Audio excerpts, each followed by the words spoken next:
കിഡ്നിക്ക് എന്തെങ്കിലും രോഗങ്ങളൊക്കെ ബാധിച്ചിട്ടുണ്ടെങ്കിൽ അല്ലെങ്കിൽ ക്രോണിക് കിഡ്നി ഫെയിലിയറിലോട്ടൊക്കെ പോകുമ്പോഴേക്കും നമ്മുടെ ശരീരം പല ലക്ഷണങ്ങൾ കാണിക്കും. ഇതെന്തൊക്കെയാണ് ഈ അടയാളങ്ങളെന്ന് നമുക്ക് നോക്കാം. ഇതിൽ ഒന്നാമത്തേതാണ് കാൽപാദത്തിലൊക്കെ നീരുണ്ടാവുന്നത്. ഇതിന് പ്രധാന കാരണം എന്ന് വെച്ചിട്ടുണ്ടെങ്കിൽ നമ്മുടെ കിഡ്നിയുടെ എന്തെങ്കിലും ഡിസീസസ് വന്ന് കിഡ്നി ഫെയിലിയർ ആയിട്ടുണ്ടെങ്കിൽ നമ്മൾ വേണ്ടത്ര രീതിയിൽ ബ്ലഡൊക്കെ ഒന്നും പ്യൂരിഫൈ ചെയ്യാതെ പോകും. ഇലക്കറികളിലാണെങ്കിൽ കോളിഫ്ലവർ, ബ്രക്കോളി, ക്യാബേജ് ഇതൊക്കെ വൈറ്റമിൻ സി നിറഞ്ഞതുമാണ്. അതുപോലെ തന്നെ നമ്മുടെ കിഡ്നി ഡിസീസൊക്കെ പ്രിവെൻറ്റ് ചെയ്യാൻ വളരെ നല്ലതാണ്. പക്ഷേ ഇതൊക്കെ കഴിക്കുന്നതിനോടൊപ്പം തന്നെ ഇത് വേവിച്ച് ഇതിൻ്റെ വെള്ളം ഊറ്റിക്കളഞ്ഞിട്ട് വേണം കഴിക്കാനെന്ന് ശ്രദ്ധിക്കുക. ഇപ്പം നമ്മൾ ഫ്രൂട്ട്സ് കഴിക്കുകയാണെങ്കിലും ഒരു പരിധിയിൽ കൂടുതൽ കഴിക്കരുത്. കാരണം ഇപ്പോൾ ഡയാലിസിസ് മെഷീൻസും ഒക്കെ ഉണ്ടെങ്കിലും അതും ഒരു കിഡ്നി ഫങ്ഷൻ ചെയ്യുന്ന പോലെ നമുക്ക് ഫങ്ഷൻ ചെയ്യാൻ പറ്റത്തില്ല. അപ്പോൾ മുകളിൽ പറഞ്ഞ പോലെ കൃത്യമായിട്ട് ഡയറ്റും അല്ലെങ്കിൽ കൃത്യമായിട്ട് തന്നെ നമ്മളെ ജീവിതശൈലികളിലൊക്കെ മാറ്റം വരുത്തിയാലും അല്ലെങ്കിൽ കൃത്യമായി വ്യായാമം ചെയ്യുന്നത് വഴി ഒരു പരിധി വരെയൊക്കെ നമുക്ക് കിഡ്നി ഡിസീസസ് കൺട്രോൾ ചെയ്യാൻ പറ്റും.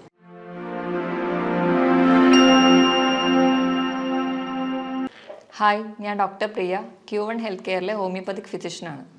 നമ്മുടെ ക്ലിനിക്കിലൊക്കെ ചില പേഷ്യൻസ് വരാറുണ്ട്. BP കണ്ടിന്യൂസ് ആയിട്ട് മരുന്ന് കഴിക്കുന്നുണ്ട്, പക്ഷേ BP കൺട്രോൾ ആവുന്നില്ല. അതുപോലെ കാൽപാദത്ത്, അതുപോലെ മുഖത്തൊക്കെ നീരൊക്കെ ആയിട്ട്. ഇതൊക്കെ ഒരു പരിധി വരെ വൃക്കകൾക്കുള്ള രോഗങ്ങൾക്കുണ്ടാവാം. ഇന്ന് നമുക്ക് എന്തൊക്കെ ലക്ഷണങ്ങളാണ് ശരീരം കാണിക്കുന്നത് വൃക്കരോഗങ്ങൾ ഉണ്ടെങ്കിൽ എന്ന വിഷയത്തെക്കുറിച്ച് സംസാരിക്കാം. നമ്മുടെ ശരീരത്തിൽ ഒരു ജോഡി വൃക്കകളാണുള്ളത്. നമ്മുടെ നട്ടലിനെ 2 വശത്തായിട്ട് സ്ഥിതി ചെയ്യുന്നു. 150 ഗ്രാം ഭാരമാണ് ഇതിനുള്ളത്. നമ്മുടെ ശരീരത്തിലെ മാലിന്യങ്ങളെയൊക്കെ മൂത്രത്തിലൂടെ പുറന്തള്ളലാണ് പ്രധാന ഫംഗ്ഷൻ. ഇതിനായിട്ട് 1 മിനിറ്റിൽ ഏകദേശം 1.25 ലിറ്റർ രക്തം ശുദ്ധീകരിക്കപ്പെടുന്നു. അതായത് ഏകദേശം ഒരു 4 മിനിറ്റ് കൊണ്ട് നമ്മുടെ ശരീരത്തിലെ മൊത്തം രക്തത്തെ ഒരു തവണ ശുദ്ധീകരിക്കാനുള്ള കഴിവ് നമ്മുടെ വൃക്കകൾക്കുണ്ട്.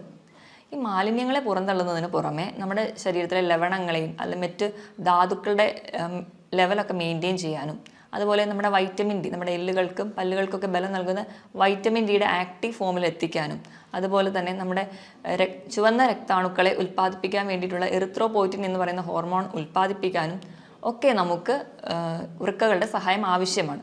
ഇതോടൊപ്പം തന്നെ നമ്മുടെ BP കൺട്രോൾ ചെയ്യുന്ന ഫംഗ്ഷനും വൃക്കകൾ ചെയ്യുന്നുണ്ട്. ഈ വൃക്കകളുടെ പൂർണ്ണമായ സ്തംഭനം നമ്മൾ പ്രധാനമായിട്ടും 2ആയിട്ട് തരംതിരിച്ചിട്ടുണ്ട്. അതിൽ ഫസ്റ്റ് വണ്ണാണ് അക്യൂട്ട് അല്ലെങ്കിൽ താൽക്കാലികമായിട്ടുള്ള സ്തംഭനം. ഇത് എന്തുകൊണ്ടൊക്കെ ഉണ്ടാവുമെന്ന് നോക്കാം. പ്രധാനമായും എന്തെങ്കിലും അണുബാധകളൊക്കെ ഉണ്ടാകുമ്പോഴാണ് അക്യൂട്ടായിട്ട് കിഡ്നി ഫെയിലിയർ വരിക. മെയിൻലി മലേറിയ അല്ലെങ്കിൽ എലിപ്പനി, ഡെങ്കിപ്പനി തുടങ്ങിയ അസുഖങ്ങൾക്ക് ശേഷം നമുക്ക് കിഡ്നി ഫെയിലിയറുകൾ വരാം. അത് ഒരു താൽക്കാലികമാണ്, പെട്ടെന്നുണ്ടാകുന്ന കുറച്ച് ദിവസങ്ങൾ കൊണ്ടുണ്ടാകുന്ന ഒരു കണ്ടീഷനാണ് അക്യൂട്ട് റീനൽ ഫെയിലിയർ. ഇത് നമുക്ക് പെട്ടെന്നുണ്ടാകുന്ന ചികിത്സകളിലൂടെയൊക്കെ നമുക്ക് കിഡ്നിയെ പഴയ ഫംഗ്ഷനിലോട്ട് തിരിച്ചെത്തിക്കാൻ പറ്റും. ഇനി നമുക്ക് രണ്ടാമതായി കാണുന്നതാണ് ക്രോണിക് റീനൽ ഫെയിലിയർ അല്ലെങ്കിൽ സ്ഥിരമായിട്ടുള്ള കിഡ്നി ഫെയിലിയറുകൾ. അതെന്തുകൊണ്ടൊക്കെ ഉണ്ടാവുന്നത് നോക്കാം. അണുബാധകൾ കൊണ്ടുവരാം, അല്ലെങ്കിൽ ജനിതകമായ മറ്റ് രോഗങ്ങൾ കൊണ്ടുവരാം, അല്ലെങ്കിൽ കണ്ടിന്യൂസ് ആയിട്ടുള്ള സ്റ്റോൺ കിഡ്നിയിൽ ഉണ്ടാവുന്നതുകൊണ്ട്, അതുപോലെ തന്നെ BP, ഷുഗർ തുടങ്ങിയ രോഗങ്ങളുള്ളവർക്കും ക്രോണിക്കായിട്ട് നിന്ന് അത് കിഡ്നി ഫെയിലിയറിലോട്ട് പോകാം. ഇത് നമ്മൾ തുടക്കത്തിലൊക്കെ അറിയുകയാണെങ്കിൽ നമുക്ക് ചികിത്സിച്ചാൽ ഒരു പരിധി വരെ കൺട്രോൾ ചെയ്യാം. അല്ലെങ്കിൽ കുറച്ചുകൂടെ ഡെവലപ്ഡ് ആയി പോവുകയാണെങ്കിൽ നമുക്ക് ഡയാലിസിസിലോടൊക്കെ പോവേണ്ടി വരുന്നുണ്ട്. ഇനി കിഡ്നിയുടെ രോഗങ്ങളൊക്കെ നമുക്ക് എങ്ങനെ തിരിച്ചറിയാമെന്ന് നോക്കാം. അതിന് പ്രധാനമായും നമ്മൾ ചെയ്യുന്നത് ഒന്നെങ്കിൽ ബ്ലഡ് ടെസ്റ്റ് അല്ലെങ്കിൽ യൂറിൻ ടെസ്റ്റാണ്. ബ്ലഡ് ടെസ്റ്റ് ചെയ്യുമ്പോൾ ആദ്യം നമ്മൾ ഹീമോഗ്ലോബിൻ ലെവൽ നോക്കുമ്പോൾ കിഡ്നി കംപ്ലയിൻ്റ് ഉള്ളവർക്ക് ഹീമോഗ്ലോബിൻ്റെ അളവ് കുറഞ്ഞിരിക്കുന്നത് കാണാം. രണ്ടാമതായിട്ട് നമ്മൾ കിഡ്നി ഫംഗ്ഷൻ ടെസ്റ്റ് ചെയ്യും. അതിൽ യൂറിയയും ക്രിയാറ്റിനുമാണ് നമുക്ക് കൂടുതൽ ഇമ്പോർട്ടൻസ് നൽകുന്നത്. യൂറിയയുടെ നോർമൽ ലെവൽ എന്ന് പറയുന്നത് 5 to 20 ആണ്. അത് കിഡ്നി പേഷ്യൻസിൽ കൂടുതലായിട്ട് നിൽക്കുന്നത് കാണാം. ക്രിയാറ്റിൻ്റെ ലെവൽ 0.6 to 1.2 ആണ്. ഒരു 1.5 മുകളിലെത്തുമ്പോൾ തൊട്ടേ നമ്മൾ കുറച്ചുകൂടി ശ്രദ്ധിക്കേണ്ടിയിരിക്കുന്നു. 2 മുകളിൽ പോവുകയാണെങ്കിൽ, 2 മുകളിൽ പോവുകയാണെങ്കിൽ സ്ഥിതി കുറച്ച് ഗുരുതരമാണ്. അപ്പോൾ കിഡ്നിക്ക് എന്തോ കംപ്ലയിൻറ്റ്സ് ഉണ്ട്, സീരിയസ് ആയിട്ടുള്ള പ്രശ്നമുണ്ട്. അതുകൊണ്ട് നമുക്ക് വേഗം ഒരു ട്രീറ്റ്മെൻറ്റിലോട്ട് പോകേണ്ട ആവശ്യമുണ്ട്. കിഡ്നി ഫെയിലിയറിന് പ്രധാനമായും 3 കാരണങ്ങളാണ് പറയപ്പെടുന്നത്. ഒന്നാമത്തേത് BP കൺട്രോൾ ചെയ്യാൻ പറ്റാതെ പോകുന്നത്, രണ്ടാമത്തേത് ഡയബറ്റിസ് കൺട്രോൾ ചെയ്യാൻ പറ്റാതെ പോകുന്നത്, മൂന്നാമത്തേത് പാരമ്പര്യമായിട്ട് എന്തെങ്കിലും കിഡ്നി രോഗങ്ങളുള്ള കുടുംബങ്ങളിലുള്ളവർക്കും ഇത് കാണുന്നുണ്ട്. ഇനി നമ്മുടെ കിഡ്നിക്ക് എന്തെങ്കിലും രോഗങ്ങളൊക്കെ ബാധിച്ചിട്ടുണ്ടെങ്കിൽ അല്ലെങ്കിൽ ക്രോണിക് കിഡ്നി ഫെയിലിയറിലോട്ടൊക്കെ പോകുമ്പോഴേക്കും നമ്മുടെ ശരീരം പല ലക്ഷണങ്ങൾ കാണിക്കും. ഇതെന്തൊക്കെയാണ് ഈ അടയാളങ്ങളെന്ന് നമുക്ക് നോക്കാം. ഇതിൽ ഒന്നാമത്തേതാണ് അമിതമായ ക്ഷീണം. അമിതമായ ക്ഷീണം എന്ന് പറയുമ്പോൾ തന്നെ തളർച്ച, അമിതമായ കിതപ്പ്, അതുപോലെ തന്നെ തലവേദന, തലകറക്കം, അതുപോലെ ഒന്നിലും കോൺസെൻട്രേറ്റ് ചെയ്യാൻ പറ്റാതെ വരുന്നൊരു കണ്ടീഷൻ. ഇതിന് പ്രധാന കാരണം നമ്മുടെ ശരീരത്തിൽ യൂറിയയുടെ അളവ് കൂടുതലായി നിൽക്കുന്നത് കൊണ്ടാണ്. ഇതോടൊപ്പം തന്നെ നമ്മുടെ രക്തത്തിൽ HBയുടെ അളവ് കുറയുന്നത് കൊണ്ട് നമുക്ക് വിളർച്ച ഉണ്ടാകുന്നതായും കാണാം. ഇനി രണ്ടാമത്തെ ലക്ഷണമാണ് ഉറക്കക്കുറവ്. നമുക്ക് നല്ല ക്ഷീണം ഉണ്ടെങ്കിലും നമുക്ക് ഒരു ഡീപ്പ് സ്ലീപ്പ് കിട്ടത്തില്ല, ഒരു മയക്കം മാത്രമേ ഉണ്ടാവുള്ളൂ. ഇപ്പോൾ ഉറങ്ങുകയാണെങ്കിൽ തന്നെ കൂർക്കം വലി ഉണ്ടാവുന്നതായി കാണാം. അതുപോലെ തന്നെ നമ്മുടെ അടുത്ത് കിടക്കുന്ന ആൾക്ക് നമ്മുടെ മൂക്കിൽ നിന്ന് വരുന്ന ശ്വാസത്തിന് ഒരു മൂത്രത്തിൻ്റെ ഗന്ധം അനുഭവപ്പെടുന്നതായി കാണാം. ഇതിന് കാരണവും നമ്മുടെ രക്തത്തിൽ യൂറിയയുടെ അളവ് കൂടുതലായി നിൽക്കുന്നത് കൊണ്ടാണ്. മൂന്നാമത് നമ്മുടെ ശരീരം കാണിക്കുന്ന ഒരു ലക്ഷണമാണ് സ്കിന്നിനുണ്ടാവുന്ന ചേഞ്ചസ്. സ്കിന്നിന് പ്രത്യേകിച്ച് ഒരു കോസ് ഒന്നും ഇല്ലാതെ സ്കിന്നിന് ഭയങ്കരമായിട്ട് ചൊറിച്ചിൽ വരാം. പ്രധാനമായും നമ്മുടെ കാൽമുട്ടിന് താഴെയുള്ള ഭാഗത്താണ് ചൊറിച്ചിൽ കാണാറ്. ഇപ്പോൾ ഡയബറ്റീസും കൂടെയുള്ള കിഡ്നി പേഷ്യൻസിനാണെങ്കിൽ ഇതിൽ കാലിൻ്റെ ആ ഭാഗത്ത് കറുത്ത നിറം കൂടി കാണാം. ഇതിന് കാരണം മൂത്രത്തിലൂടെ നമ്മുടെ പോയിസണസ് ആയിട്ടുള്ള സബ്സ്റ്റൻസ് ഒന്നും പുറന്തള്ളാതെ അത് നമ്മുടെ രക്തത്തിലായി തന്നെ നിൽക്കുന്നത് കൊണ്ടാണ് ഇങ്ങനെ ചൊറിച്ചിലും അതുപോലെ ഈ കറുത്ത നിറമൊക്കെ കാണുന്നത്. നാലാമതായി ശരീരം കാണിക്കുന്ന ഒരു ലക്ഷണമാണ് ഇടയ്ക്കിടയ്ക്ക് മൂത്രം ഒഴിക്കാനുള്ള ഒരു ടെൻഡൻസി. പക്ഷേ നമുക്ക് മൂത്രം ഒഴിക്കാനൊക്കെ പോയി ഇരുന്നാലും മൂത്രം പോകത്തില്ല. ആ ഒരു ടെൻഡൻസി മാത്രമേ കാണിക്കുള്ളൂ. ഇത് കൂടുതലായും കാണുന്നത് രാത്രി സമയത്താണ്. അഞ്ചാമതായി കാണുന്ന ഒരു ഫീച്ചറാണ് മൂത്രത്തിൽ കലക്കലായിട്ട് കാണുന്നത്. അതായത് നമ്മുടെ മൂത്രത്തിൽ ബ്ലഡ് കൂടി മിക്സ് ചെയ്തിട്ട് പോകും. ചിലപ്പോൾ മൂത്രം ഒഴിക്കുന്നതിൻ്റെ തുടക്കത്തിൽ കുറച്ച് ബ്ലഡ് പോകും, അത് കഴിഞ്ഞിട്ടായിരിക്കും മൂത്രം പോകുന്നത്. അല്ലെങ്കിൽ ഒരു കലങ്ങിയ സ്റ്റേറ്റിലായിരിക്കും കാണുക. നമ്മൾ ചെളി വെള്ളത്തിൽ കുഴച്ച പോലെ ഒരു കലങ്ങിയ അവസ്ഥയിൽ ആണ് യൂറിൻ പോവാറ്. നമ്മൾ എത്ര വെള്ളം കുടിച്ചാലും ഇതൊരു കലക്കലായി തന്നെ തുടരുന്നെങ്കിൽ അതെന്തെങ്കിലും ഒരു കിഡ്നി ഡിസീസ് ഉള്ളവരിലാണ് കൂടുതലായും കാണുന്നത്. ആറാമതായി കാണുന്ന ഒരു ഫീച്ചറാണ് മൂത്രത്തിൽ പതയായിട്ട് കാണുന്നത്. അത് നമ്മുടെ മുട്ടയുടെ വെള്ളയൊക്കെ എടുത്ത് അടിച്ച് പതപ്പിച്ച് കഴിഞ്ഞാൽ നമ്മുടെ പാത്രത്തിൻ്റെ സൈഡിൽ ഇങ്ങനെ കുമിള പോലെ പറ്റി പിടിച്ചിരിക്കുന്നില്ലേ, ആ ഒരു സ്റ്റേറ്റിൽ നമ്മുടെ മൂത്രം പോകുമ്പോൾ കാണാൻ പറ്റും. അതുപോലെ കുമിളകളൊന്നും പൊട്ടാതെ പതയായിട്ട് തന്നെ നിൽക്കുന്നുണ്ടെങ്കിൽ അതും ഒരു കിഡ്നി ഡിസീസിനുള്ള ഒരു അടയാളമായിട്ട് കാണുന്നു. ഇനി ഏഴാമതായി ശരീരം കാണിക്കുന്ന ഒരു ലക്ഷണമാണ് കണ്ണിന് ചുറ്റുമുള്ള തടിപ്പ്, അല്ലെങ്കിൽ നമ്മൾ അതിനെ പഫിനെസ് എന്ന് പറയും. ഇതിന് പ്രധാന കാരണം എന്ന് വെച്ച് കഴിഞ്ഞാൽ നമ്മുടെ ശരീരത്തിന് ആവശ്യമായിട്ടുള്ള പ്രോട്ടീനുകൾ കിഡ്നി വഴി പുറന്തള്ളുകയും അതിന് പകരം പോയിസണസ് ആയിട്ടുള്ള സബ്സ്റ്റൻസ് രക്തത്തിൽ അടിയുന്നതും കൊണ്ടാണ്. നമ്മൾ കിഡ്നി വഴി നമ്മുടെ ശരീരത്തിന് ആവശ്യമുള്ള പ്രോട്ടീൻ പോകുന്നതിനോടൊപ്പം തന്നെ നമ്മുടെ മസിലുകളിലുള്ള പ്രോട്ടീനും അവ പുറന്തള്ളുന്നു. അപ്പോൾ നമ്മുടെ മസിൽസൊക്കെ കുറച്ചുകൂടെ വീക്കാവും. അതുപോലെ കിഡ്നി പേഷ്യൻസൊക്കെ ഇങ്ങനെ മെലിഞ്ഞ് വരുന്നതായിട്ട് നമുക്ക് കാണാം. ഇനി എട്ടാമതായിട്ട് ശരീരം കാണിക്കുന്ന ഒരു ഫീച്ചറാണ് കാൽപാദത്തിലൊക്കെ നീരുണ്ടാവുന്നത്. ഇതിന് പ്രധാന കാരണം എന്ന് വെച്ചിട്ടുണ്ടെങ്കിൽ നമ്മുടെ കിഡ്നിയുടെ എന്തെങ്കിലും ഡിസീസസ് വന്ന് കിഡ്നി ഫെയിലിയർ ആയിട്ടുണ്ടെങ്കിൽ നമ്മൾ വേണ്ടത്ര രീതിയിൽ ബ്ലഡൊക്കെ ഒന്നും പ്യൂരിഫൈ ചെയ്യാതെ പോകും. അപ്പോൾ ഈ ഫ്ലൂയിഡ് എല്ലാം കൂടി റിട്ടെയിൻ ചെയ്യുന്നതുകൊണ്ട് ഫ്ലൂയിഡ് ഇങ്ങനെ കെട്ടിക്കിടക്കുന്നതുകൊണ്ടാണ് കാൽപാദത്തിന് നീര് വരിക. പല കാരണങ്ങൾ കൊണ്ട് നമുക്ക് കാലിലൊക്കെ നീര് വരാം. ചില സന്ധിവാതങ്ങൾ കൊണ്ടുവരാം, അല്ലെങ്കിൽ യൂറിക് ആസിഡിൻ്റെ പ്രശ്നം കൊണ്ടൊക്കെ വരാം. പക്ഷേ ഈ നീരും നമ്മുടെ കിഡ്നി ഡിസീസിനുള്ള നീരും രണ്ടും രണ്ടായിരിക്കും. നമ്മൾ ചിലപ്പോൾ കാല് തൂക്കിയിടുമ്പോഴേക്കും ഈ കിഡ്നി ഡിസീസ് ഉള്ളവർക്ക് നീര് പെട്ടെന്ന് വരുന്നത് കാണാം. അതുപോലെ തന്നെ നമ്മൾ കാല് പൊക്കി വെച്ചതുകൊണ്ട് ഈ നീര് പെട്ടെന്ന് കുറയുന്നതായിട്ട് കാണാൻ പറ്റില്ല. ഇത് തന്നെ വെച്ച് നമുക്ക് ഡിഫറൻഷ്യേറ്റ് ചെയ്യാം, ഇത് കിഡ്നി ഡിസീസസ് കൊണ്ടാണോ അതോ മറ്റ് സന്ധി രോഗങ്ങൾ കൊണ്ടാണോ ഉണ്ടാവുന്നതെന്ന്.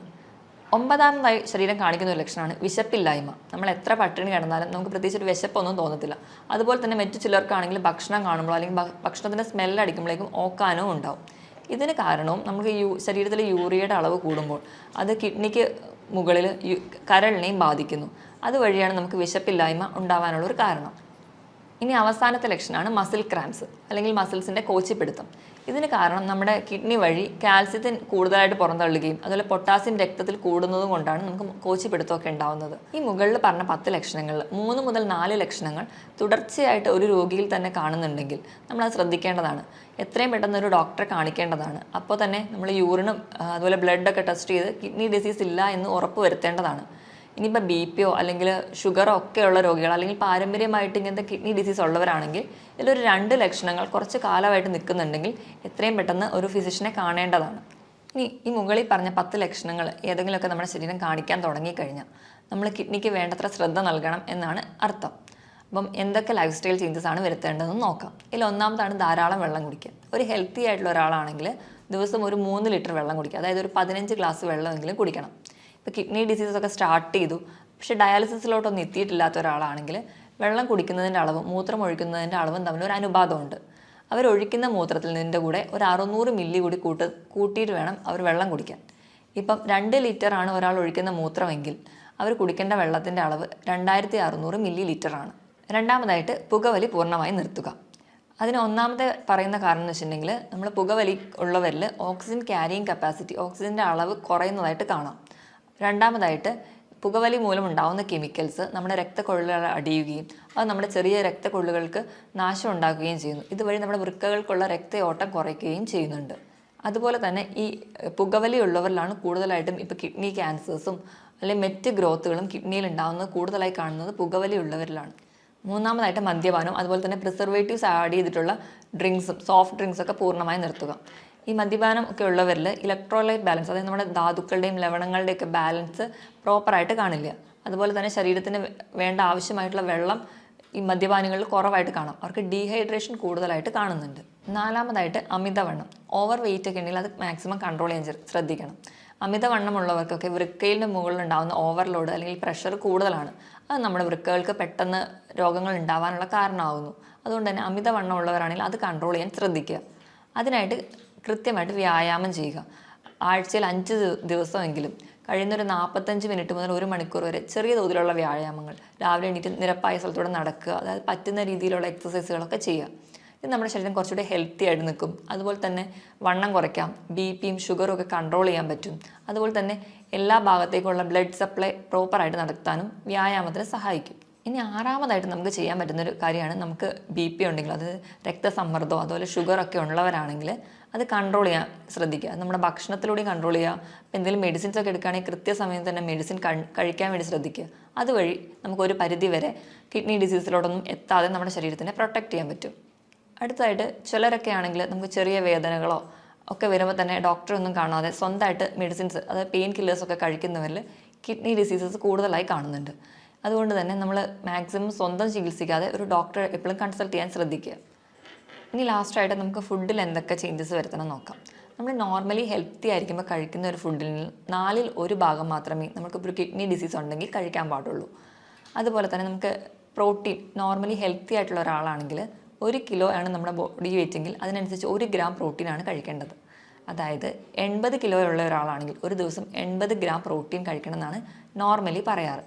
പക്ഷേ ഒരു കിഡ്നി പേഷ്യൻസ് ആണെങ്കിൽ 1 കിലോ ബോഡി വെയ്റ്റിന് 0.8 ഗ്രാം മാത്രമേ പ്രോട്ടീൻ കഴിക്കാവൂ. അതായത് ഒരു 70 കിലോ ഉള്ള ഒരാളാണെങ്കിൽ 40 ഗ്രാം പ്രോട്ടീൻ മാത്രമേ ഒരു ദിവസം കഴിക്കാൻ പാടുള്ളൂ. പ്രോട്ടീൻ കഴിക്കുമ്പോൾ തന്നെ നമ്മൾ റെഡ് മീറ്റ് പൂർണ്ണമായും ഒഴിവാക്കുക. റെഡ് മീറ്റ് എന്ന് പറയുമ്പം പോത്തിറച്ചി, താറാവിറച്ചി, ഇതൊക്കെ പൂർണ്ണമായും ഒഴിവാക്കുക. അതിന് പകരം വെജിറ്റബിൾ പ്രോട്ടീൻസ് കൂടുതലായി കഴിക്കുക.